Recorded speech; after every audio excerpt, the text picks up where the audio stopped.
Hooday! What is up, Bengals fans? Oh, happy Victory Monday. Welcome back from a Thanksgiving weekend. I know I've got a lot to be thankful for as a Bengals fan. You've got a lot to be thankful for. Could that have gone any better than it had? That was so much fun. Bengals destroy the Steelers 41-10. Jump to 7-4. Man, a lot to talk about. I just kind of want to soak it all in.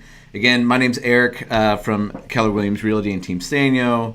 With this channel is all about real estate in Cincinnati, Northern Kentucky, but it's also about the Bengals because I'm a huge Bengals fan, and some of you on here jumping on to if you don't care about this and the Cincinnati Bengals, you can leave. But I got to talk about this win. What a weekend! I mean, what an incredible weekend. Not only the Bengals win, which we'll get to here, but UC, University of Cincinnati, undefeated, heading towards the national championship.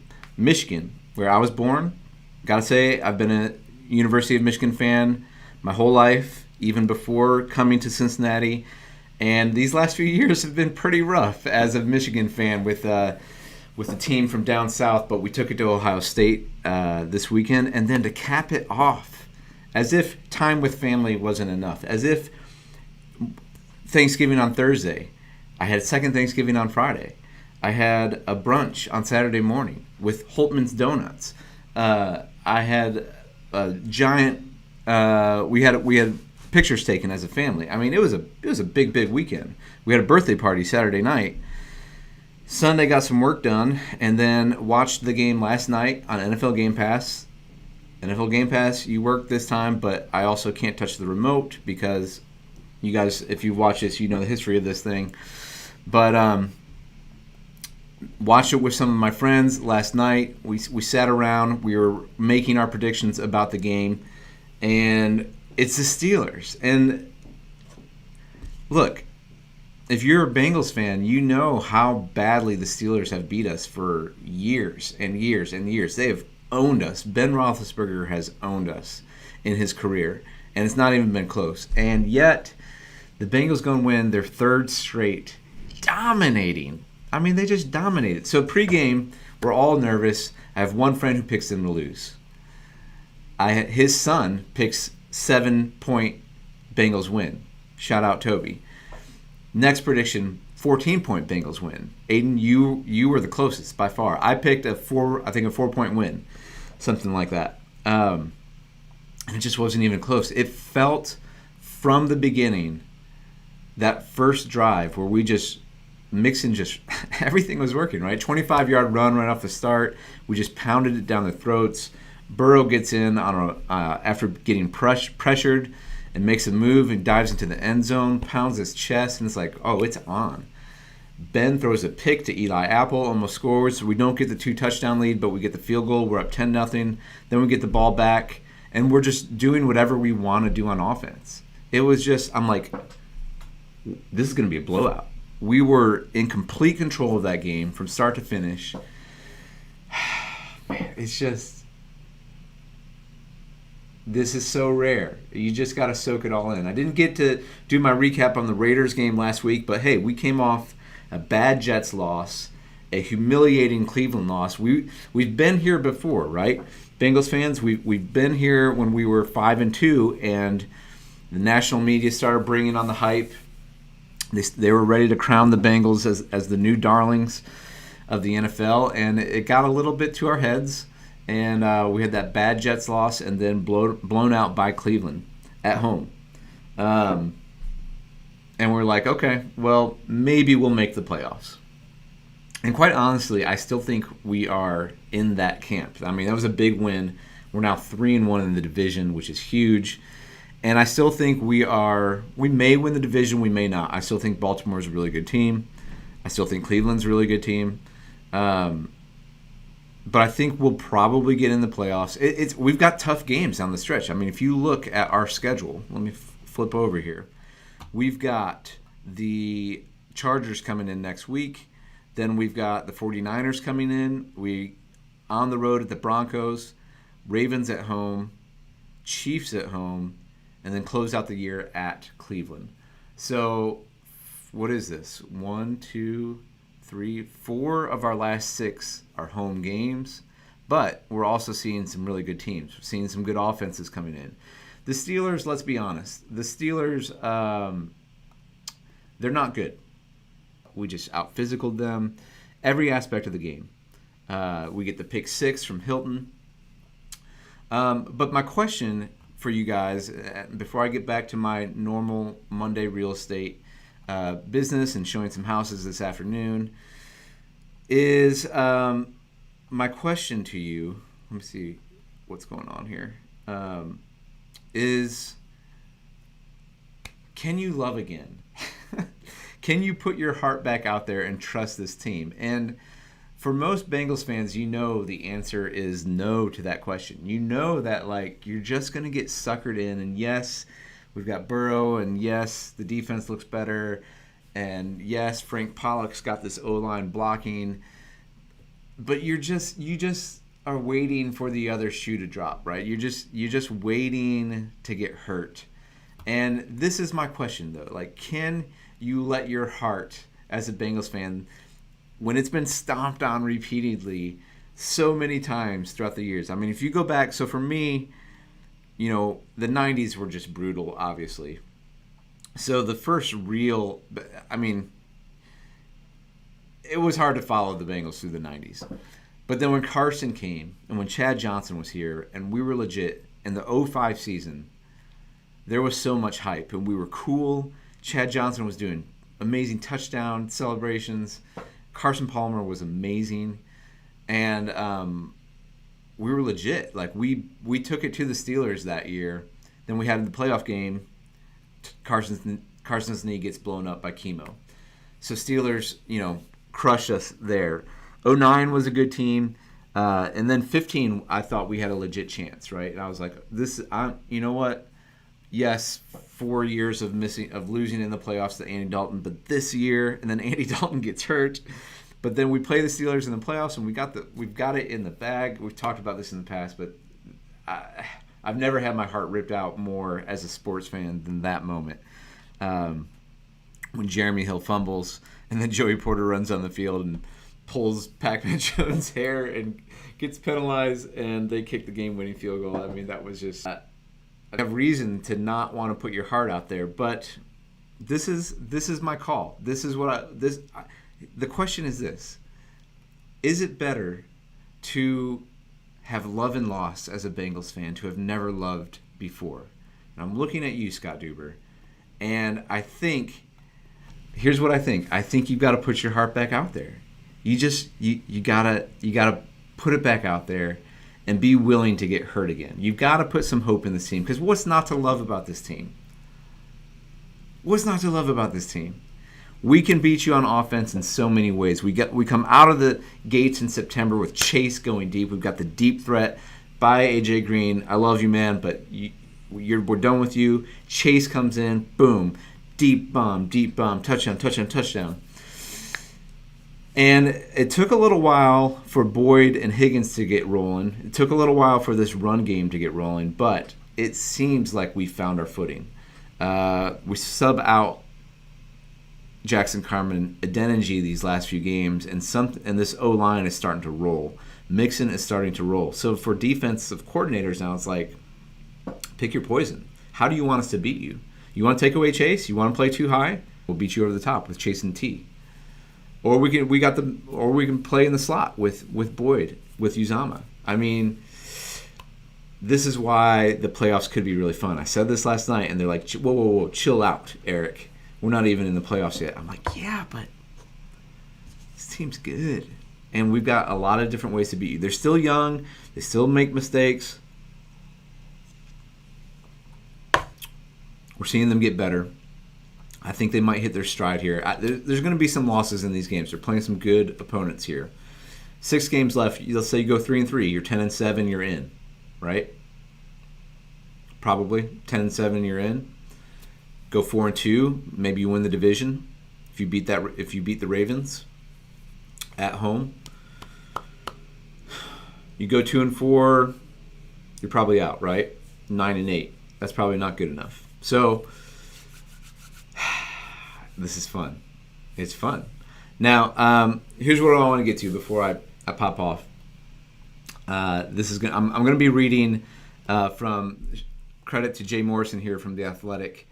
But the quote of the night for me, and I told him I was going to do this with my friends over to watch the game, as we were talking about this hesitancy to get fully behind this team, the hesitancy to believe, which is fully justifiable as a Bengals fan.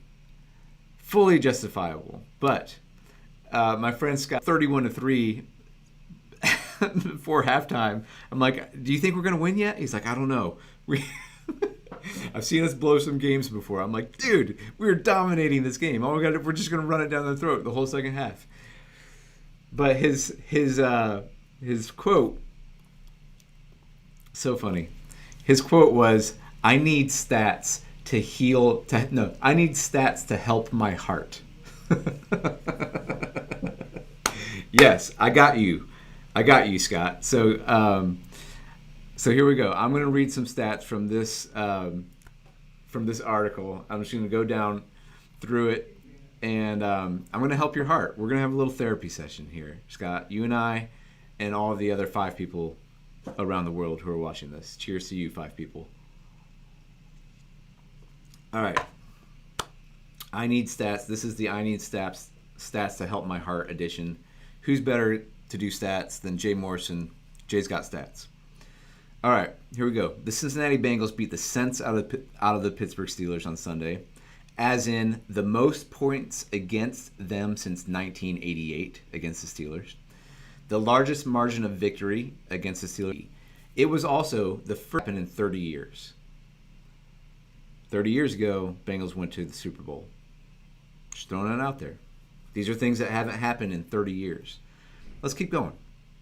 It also gave the Bengals 31 points the game, 31 points in one half of football against the Steelers. Never had 31 points against the Steelers in a half. The previous high was 27 points, which came in the first half of a 34-10 win in 1979. What is that? 42 years ago. Let's keep going. The Bengals scored on drives overall, which is the most in the league this year. You know, let me go down this article. So we'll read it here together. Most in the league this year, 9 straight possessions. Where were we here?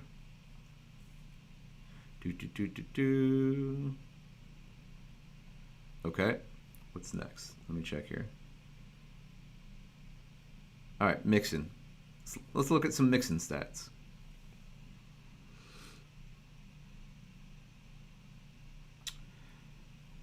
Mixon ran for a career-high 165 yards. Joe Mixon, career high. How about that stat, Scott? Career high. And I don't even think he played the fourth quarter at all. The previous high was, for a Bengals player against the Steelers, was 133 yards by James Brooks, pretty good Bengals running back, in 1985. Beat him by 32 yards, playing 75% of the game. Mixon had 117 yards by halftime. Mixon had 117 yards by halftime. We're heading into December and January at Paul Brown. Feed Joe Mixon the rock. Mixon's 165 rushing yards were the 13th most the Steelers have allowed in the Super Bowl era. 13th most. Again, he didn't even play the fourth quarter. We had our scrubs in.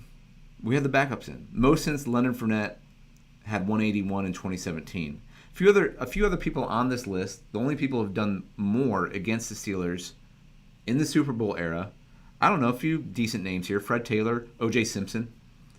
O.J. Simpson twice. Curtis Martin, Emmitt Smith. You know, just Hall of Famers. Some pretty big things going on here. The Bengals racked up 198 rushing yards as a team. They're most against the Steelers since 2000 when they had 209. It's a different game then. And they're 4th most rushing yards in a game ever.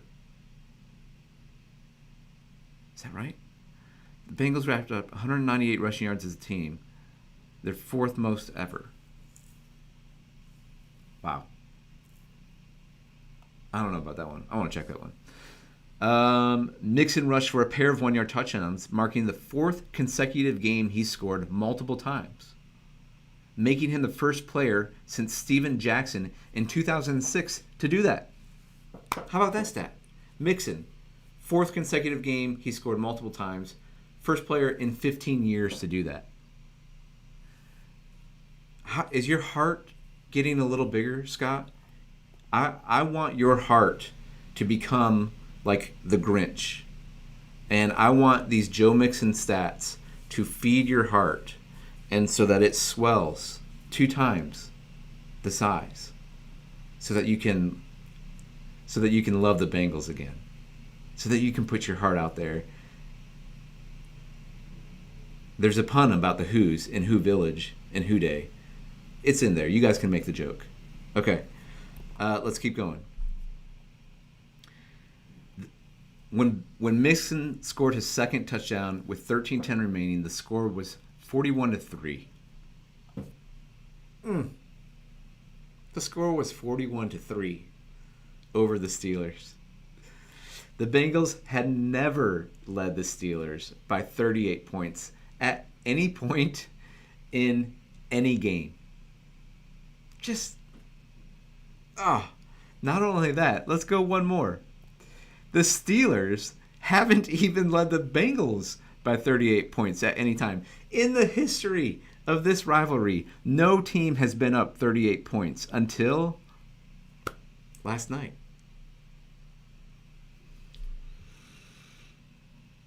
Yes, the new day it took 3 years, but the new day is legit. The new day is here. I'm back on the bandwagon, man. I'm back on the we're ahead of schedule bandwagon. This is year 2 of Burrow.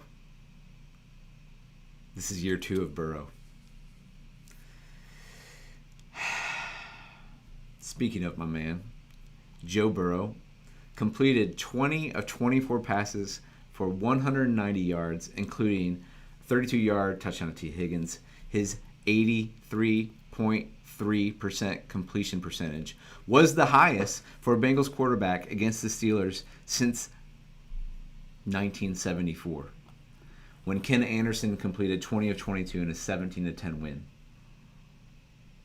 How does that stat? Is that helping your heart?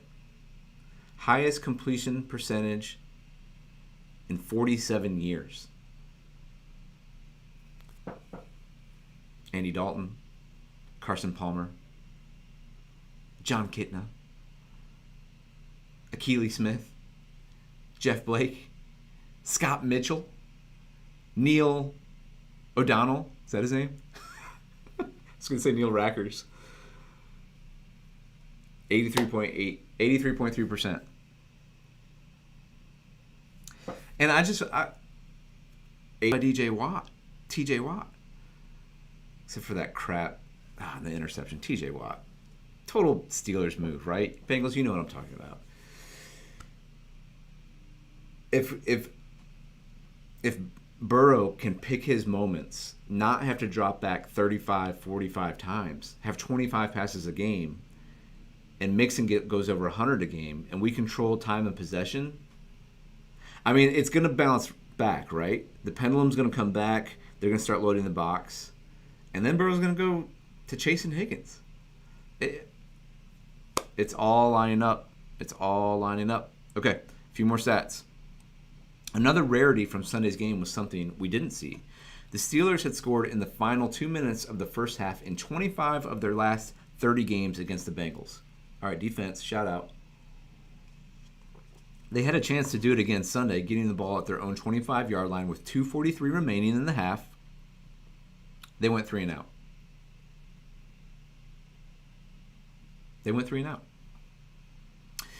They got another chance when Fitzpatrick intercepted Burrow at the only bad play, well, maybe 2 bad plays by Burrow, the sack after the interception and this interception. But they intercepted the play. On the next play, Trey Hendrickson put Steelers left tackle Dan Moore Jr. on a dolly, rolled him back into Roethlisberger with Moore's back hitting the quarterback's arm. As he threw the pass that fluttered right to Hilton for the pick six. Good for Mike Hilton. His first pick six ever in any level of playing football. And he gets to do it against the team that lets him go. How good? That's just gravy on top. That's just cozy. How can you not love this team? How can you not give your heart to this team? Trey Hendrickson gets his 10.5 sack of the year. I love it. Good for you, Mike Hilton. The 41 points were one shy of the most they've ever scored against the Steelers. A 42-7 win in, when was it? 1988. The Bengals did go to the Super Bowl in 88, right? Bengals, Super Bowl. Oh, was it 89? Wait. I get confused with the years changing. 89 Super Bowl.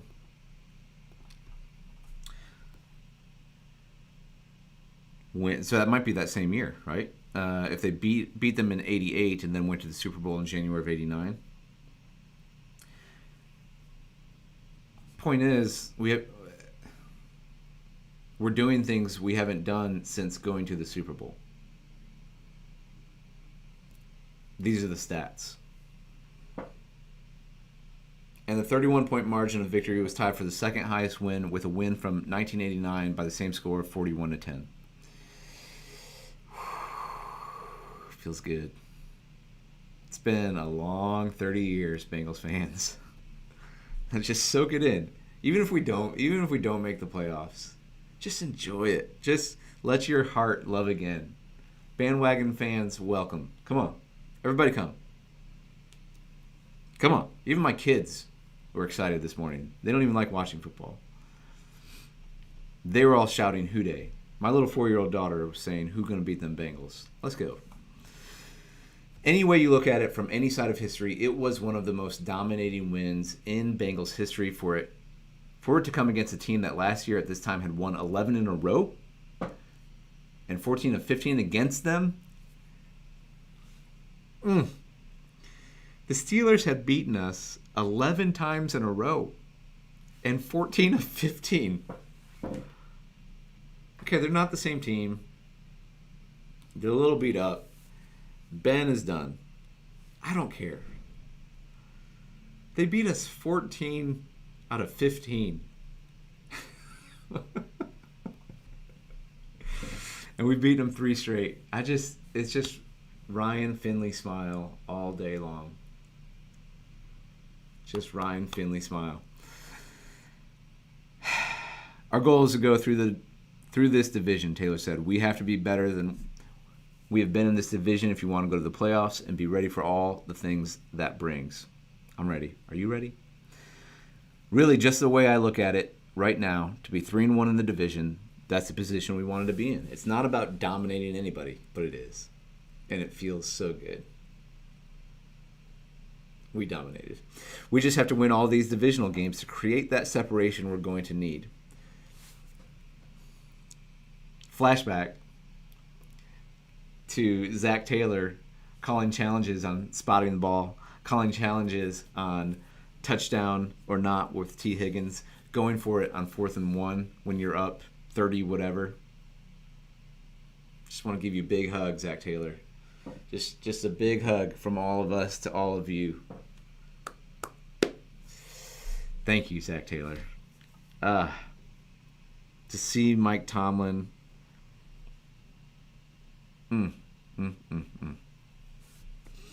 Who Dey? We just have to win all these divisional games to create that separation we're going to need, but certainly it feels pretty dang good to go 2-0 against a team in our division. And Jay Morrison wraps it up. Especially that team. Yes. Especially that team. Thank you, Bengals. That was a gift. That was an early Christmas gift. That capped a perfect Thanksgiving weekend. That was fun. That was enjoyable. And I hope you guys had fun. I hope you are ready to love again. Hey, it's going to be a tough road. These last 6 games, we're playing some good teams. We get 500. We get in the playoffs. Let's make some noise. That's kind of where I'm at right now. Happy Thanksgiving. Slightly delayed. Hooday, Bengals fans. And hope you guys have a great day. If you haven't already, be sure to subscribe to the channel, the Team Stanyo Clanyo. And we'll keep bringing real estate content. I got more good stuff coming. But I had to recap that game. That was a fun one. So I hope you enjoyed that. Enjoy.